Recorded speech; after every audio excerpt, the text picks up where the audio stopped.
Hello everyone, I am Dan Stapleton and this is our Assassin's Creed Syndicate review discussion.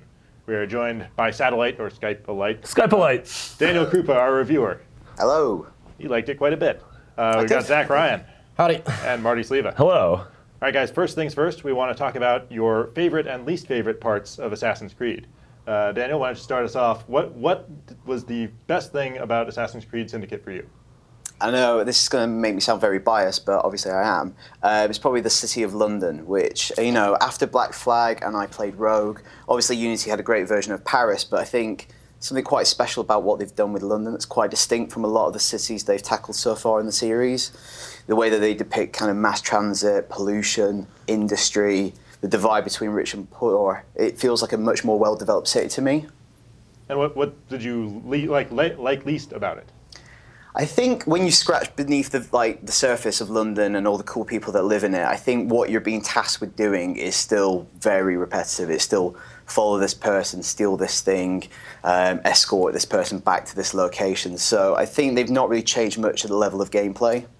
Now, Zach, I want to hear what you have to say about that, because you took a break from Assassin's Creed after, was it 2? Yeah, so this is the first Assassin's Creed that I've played since 2. So you have a little less fatigue. Yeah, absolutely. And to me, obviously a lot of it felt fresh when you haven't played a game in 6 years or something like that, a series like that. And there's been huge, leaps and bounds in mechanics since that game. So to me, a lot of it was very fresh. So I didn't mind the combat. I thought the combat was fine. I didn't mind the traversal. Like I do agree with Krupa that it does get repetitive, especially when you're in the gang circuits, when you're trying to eliminate gangs from different boroughs.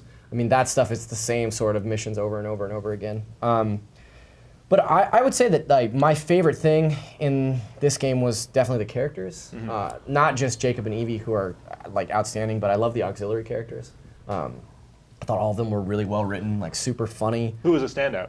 To me, Alexander Graham Bell, I think, is probably my favorite. He's just kind of this nerdy, kind of dopey dude that helps them find different tools and stuff. And it's his missions are few, but they're really great, so I dug him a lot. And Marty, you reviewed Assassin's Creed Unity for us. Yeah, I reviewed Unity. You thought the characters in this were a lot better. Yeah, definitely coming off Unity and Arno's story. That was sort of a wet blanket of a story. I mean, yes, and it's taking place during a very dark time in history, but I felt like it lacked a lot of the charm and sort of personality that the Ezio trilogy and Black Flag had, whereas I thought Syndicate completely recaptured that, and especially like Zach was saying, in the auxiliary characters, in Dickens and Darwin and Florence Nightingale. Yeah.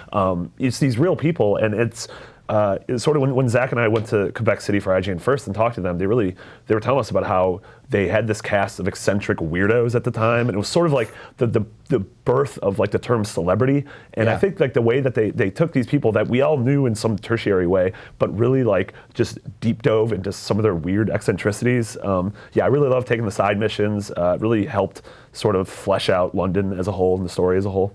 And what was your least favorite part? Yeah, I'm still, again, like everyone else, these big open world games, they tend to go for scope rather than substance a lot of times in terms of the mechanics. And I feel like Syndicate does a lot of things good mechanically, but it does very few things great. I feel like I was surprised by how much I liked the horse carriage stuff, but sort of you still have that finicky, every mission or two I'll end up jumping somewhere that I didn't want to jump. Yeah. The character won't exactly do what I want. And then combat's good, but I think it's a step behind Arkham. It's very much in the Arkham mold, but it doesn't feel quite as good as Arkham does. Yeah, it feels like a rudimentary version of Arkham for sure. Yeah, that was something you brought up in your review, Krupa, that the combat was just not fresh enough for you. Yeah, I think it looks great. I think the animations are super stylish. But if you're fighting against an enemy that is sufficiently higher level than you, soon you see the same animations again and again and again, and there's just no depth to it. It's just press the counter button, there's a guy you might have to stun, and that's the extent of it, really. Mm-hmm. And Zach, what was your least favorite part? My least favorite part, it's kind of a sum of my least favorite parts. I feel like Marty was saying, I do feel like the game is very good. And I feel like with maybe another 6 to 12 months of development time, it could be a great game. And that's the thing that's most frustrating to me. There's these little things that you see, these little cracks in the paint throughout the course of the game.